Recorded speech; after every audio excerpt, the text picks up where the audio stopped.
श्री कृष्ण कहते हैं, मन खुश रहे हमारा और इस जगत का कल्याण हो। हम सभी चाहते हैं, पर जैसी हमारी कामना है वह कभी पूरी होती नहीं। मन में तरह तरह के गंदे विचार मनुष्य के दिमाग में घूमते हैं। ऐसे में प्रश्न आता है कि मन में अच्छे विचार कैसे लाए। विचार उठते हैं मन से, इसलिए मन क्या है यह हमें पता होना चाहिए। इसके बाद ही हम गंदे और अच्छे विचारों के खेल को समझ सकते। देखिए, मनुष्य का जीवन विचारों से ही तो है। किसी के मन में विचार आता है खुद को और इस दुनिया को बेहतर बनाने का, तो किसी को आत्महत्या का विचार आता है। इन विचारों से परेशान होने से पूर्व हमें समझना होगा कि आखिर मन में विचार कैसे आते हैं, मन में विचारों की उत्पत्ति कैसे होती है।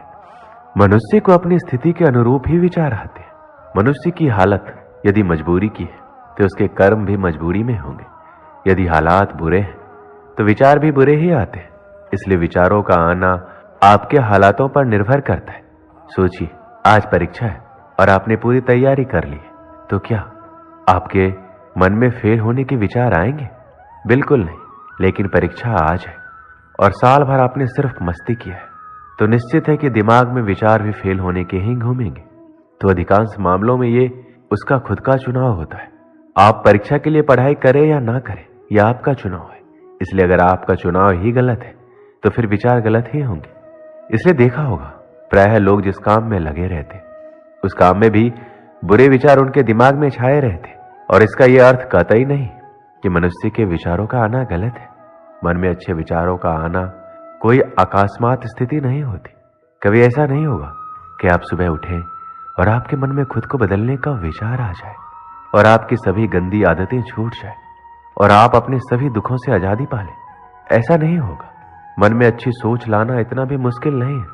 अगर आपका कोई साथी है तो आपको किसी भी चीज को लेकर भड़का रहा है या बुरा सोच लाने के लिए प्रेरित कर रहा है, तो उससे आपको अलग रहना है। ऐसे लोगों से जितना जल्दी हो सके दूरी बना लीजिए और खुद को व्यस्त रखने की कोशिश कीजिए। जरूरी नहीं कि काम करके ही खुद को व्यस्त रखा जा सकता है। आप चाहें तो खुद को व्यस्त रखने के लिए अपने पसंद का काम भी कर सकते हैं। इससे आपको बुरा सोच नहीं आएगा। आप सदा खुश रहेंगे तो मन में अच्छी सोच भी आएगी। बुरी चीजों से दिमाग हटाकर आपको अच्छी चीजों पर लगाना होगा। जैसे आप शांत वातावरण में जाकर बैठे। कई बार शहरी शोरगुल के कारण हम परेशान हो जाते हैं। आपको कुछ समय शांत वातावरण में बैठना चाहिए। ऐसा करने से आपको सिर्फ अच्छी सोच आएगी। अगर आप इन चीजों को अपने जीवन में अपनाते हैं तो आप आसानी से नकारात्मक सोच से दूर हो सकते हैं। आपके दिमाग में चाहे बुरे विचार आते हो, उसकी फिक्र करने की जरूरत नहीं है। जब आप सुबह उठे तो एक अच्छा विचार सोचें और एक अच्छा वाक्य खुद से बोलने के लिए तैयार रखें। जैसे कि मैं आज बहुत खुश हूं, आज मेरी मनोकामना पूर्ण होगी, या मैं अच्छे विचारों वाला व्यक्ति हूं। आप कोई भी सुविचार सोच सकते हैं। तो यह अभ्यास आपके जीवन को बदलने के लिए कुछ दिनों बाद सक्रिय होने लगेगा। आपका मस्तिष्क ही आपका भविष्य निर्माण करता है। जब भी आप बिस्तर पर सोने जाएं तो इस बात का ध्यान रखें कि आप क्या सोचते हुए सो रहे हैं। यदि नकारात्मक विचार है तो उसकी जगह अपने और अपने परिवार के लिए कुछ अच्छा सोचकर सोएं या अपने इष्ट देव के नाम का जप करते हुए सो जाएं। आपका अंतिम विचार ही पूरी रात आपके दिमाग में चलता रहता है, जिसका आपको पता नहीं चलता है। यह विचार ही आपके जीवन को सबसे ज्यादा प्रभावित करता है। इस विचार का सबसे अच्छा होना जरूरी है। अतः सोते समय अच्छे विचारों को दोहराते हुए सोना चाहिए। मन में किसी प्रकार का भय और शंका लेकर नहीं सोना चाहिए। इसलिए जब भी आप सोएं तो एक अच्छे विचार के साथ सोएं। दोस्तों, इसे मैं एक कहानी के माध्यम से समझाता हूं। एक बार एक आदमी ने अपनी सारी जमा पूंजी से एक सुंदर घर बनवाया। गृह प्रवेश के एक दिन पहले उसके घर में आग लग गई और पूरा घर धू धू कर जलने लगा। सब लोग आग बुझाने में लगे थे, लेकिन वह आदमी बाजार गया और मिठाई का डब्बा ले आया। जैसे ही वह मिठाई सब लोगों में बांटने लगा तो लोगों ने सोचा शायद घर जलने के कारण इसको गहरा सदमा लगा है, इसलिए इसे समझ नहीं आ रहा है कि इस समय इसे कैसे रिएक्ट करना है।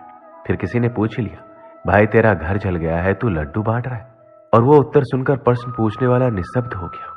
उस आदमी ने उत्तर दिया कि आप लोग ये देख रहे हो कि गृह प्रवेश से पहले मेरा घर जल गया, लेकिन मैं ये सोच रहा हूं अगर मैंने गृह प्रवेश कर लिया होता तब आग लगती तो मेरे घर के साथ साथ मेरे परिवार वालों को भी नुकसान हो सकता था।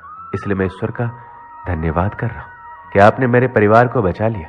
अगर जीवित रहे तो घर तो और भी बन जाएंगे। इसलिए सकारात्मक सोच के साथ नजरिया भी सकारात्मक रखना जरूरी है। अच्छी आदतों से अच्छा होता है और बुरी आदतों से बुरा। यदि आप में किसी भी प्रकार का नशा करने, गाली बकने, क्रोध करने, ईर्ष्या करने, अनावश्यक भोजन करने और किसी का अपमान करने या अन्य किसी भी प्रकार की गंदी आदतें हैं, तो फिर आपका वर्तमान और भविष्य भी वैसा ही होगा। बुरी आदतें डालनी नहीं पड़ती, वो संगत से स्वतः ही निर्मित हो जाती है। आप अपनी बुरी आदतों को छोड़ने की चिंता करने के बजाय अच्छी आदतें डालना शुरू करें। जैसे सुबह जल्दी उठना, किसी असहाय की सहायता करना, माता पिता के प्रतिदिन पैर छूना, अच्छे प्रवचन सुनना, लोगों से विनम्रता से बात करना। खुद की और अपने मित्रों की गलतियां स्वीकार कीजिए। खुद का मतलब यह है, यदि आपसे घर, कॉलेज, ऑफिस या अन्य कहीं पर गलती हुई है तो इसे स्वीकार करने में कोई हर्ज नहीं है। गलतियों पर पर्दा डालने का प्रयास करेंगे तो आप लोगों की नजर में गिरते जाएंगे। काम करने वाले इंसान से गलतियां होती है, ये कोई बड़ा अपराध नहीं है, लेकिन इसे स्वीकार नहीं करना अपराध होता है। यदि आपके किसी मित्र, सहयोगी, परिवार के सदस्य या रिश्तेदार से कोई गलती होती है तो उसे भी स्वीकार करके उसको माफ करना जरूरी है। देखिए, जब इंसान के कदम उसे किसी नई मंजिल की तरफ ले जाते हैं तो अक्सर उसे पीछे मुड़ के देखने का मन करता है, क्योंकि उससे उसकी खट्टी मीठी यादें जुड़ी रहती है, कुछ सुविधाएं भी उसे वहां मिलती है। इसी तरह जब आप नया जीवन जिएंगे तो बीच में कुछ परेशानियां आ सकती है और इन बातों से मन घबराकर वापस उस पुराने सड़े गले जीवन को जीने के लिए बाध्य करेगा। ऐसी स्थिति में हिम्मत दिखाइए, श्री कृष्ण को याद कीजिए और जो बेहतर जीवन जीने का चुनाव किया है उस पर आगे बढ़ते रहिए। पुराने समय में एक सेठ नदी किनारे वाले गांव में रहता था। कभी कभी नाव में सामान भरकर दूसरे गांव में व्यापार करने जाता था। उसके आसपास बहुत धन संपत्ति थी। वह नाव से सफर करता था, लेकिन तैरना नहीं जानता था। एक दिन वह दूसरे गांव से सामान बेचकर अपने घर लौट रहा था। नदी के बीच में उसकी नाव में छेद हो गया। नाव में पानी भरने लगा। सेठ डरने लगा कि अब वो डूब जाएगा। तभी उसे थोड़ी दूर एक मछुआरे की नाव दिखाई दी। सेठ ने मछुआरे को आवाज लगाकर अपने पास बुलाया और बोला कि मेरी नाव डूब रही है, मैं तैरना भी नहीं जानता, भाई तुम मुझे बचा लो, मैं तुम्हें अपनी पूरी धन संपत्ति दे दूंगा। मछुआरे ने उसे अपनी नाव में बिठा लिया।